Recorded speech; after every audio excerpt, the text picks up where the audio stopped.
A lot of people compare it to sort of giving up their child. You sort of raise this baby from inception, and it's your idea. You've nurtured it throughout.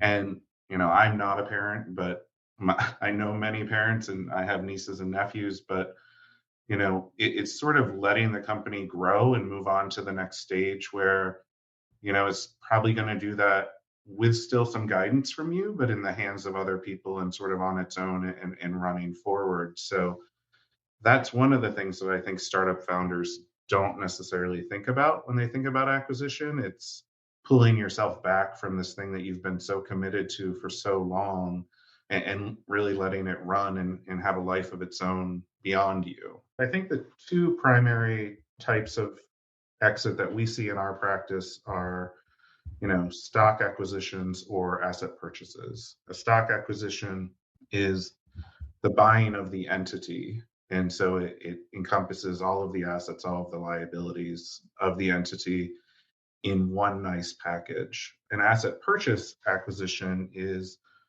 cherry picking certain assets and certain liabilities. And I like to think of it as buying the business, not necessarily the entity in which the business resides. So those are the two main areas of exit that we deal with in our practice. So what are the different situations where a company might either choose or have forced on them an asset purchase versus a stock deal versus going public? I mean, what's the advantage of those different kind of forms?